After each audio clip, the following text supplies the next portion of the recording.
everyone. Surprise. Michael Palmer here, and yes, this is an accordion. I've been playing, or was playing, since I was 6, but it spends a lot of time in the box now.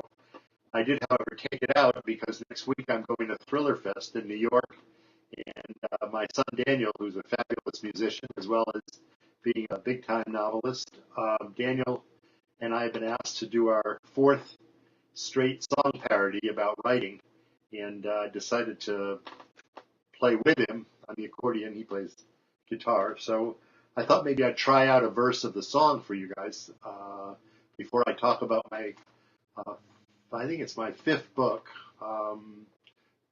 which is Natural Causes.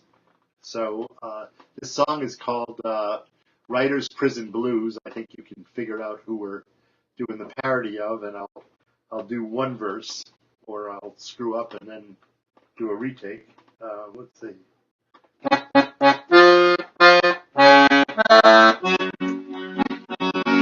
I'm sitting at my desk chair, waiting for my muse.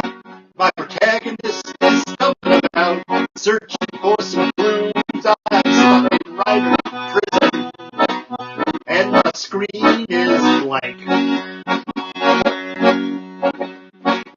Well, the plot that once seemed brilliant moved like a Grumman tank. That's it. That's the first verse out of about 6. Ooh, God, that thing's heavy. Or I'm getting old.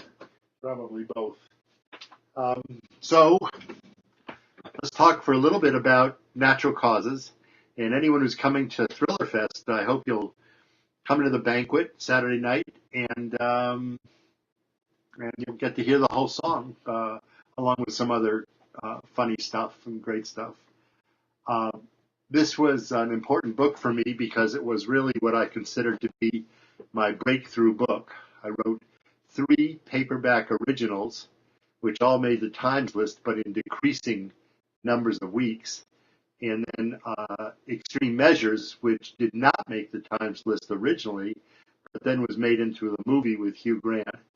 And then after that, I wrote this book, Natural Causes, which did well in hardcover, made the list for, I don't know, a few weeks, and then went through the roof in paperback, and made it as high, I believe, as number 4 on the Times list, which I think is as high as any of my books have gone. But people enjoyed it, and it was a book about holistic healing. And essentially, I can go through all the what-if questions, but I wanted to write about holistic healing, really looking back on it.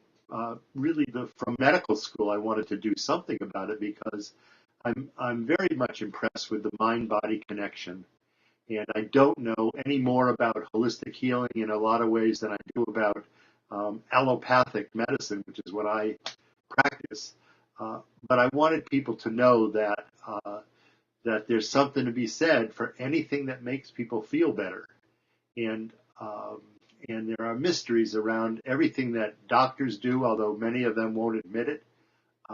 We don't know some of the details of the traditions around regular medicine, let alone things like acupuncture and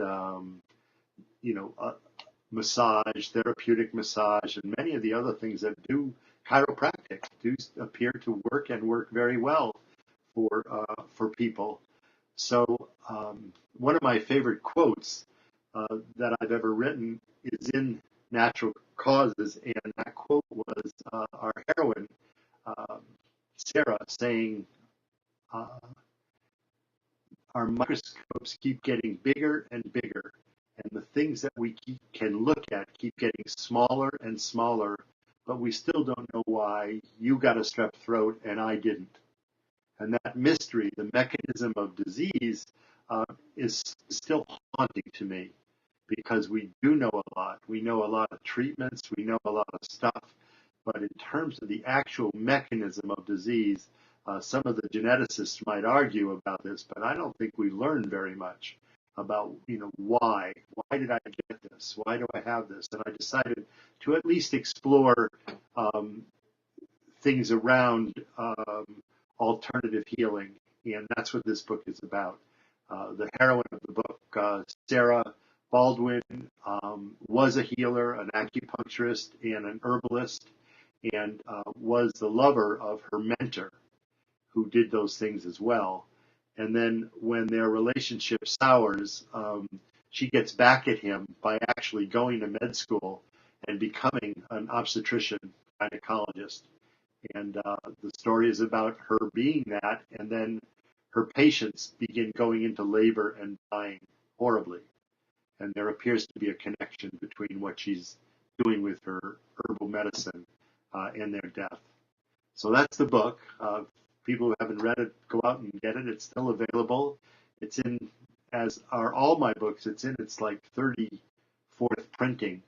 Um, and so it's around. Usually you can't find all 15 of my books in a Barnes and Noble, but you might find 10 in any given store if it's a good sized store. The story's scary. It has a wicked prologue to it, and it was one that I really enjoyed writing.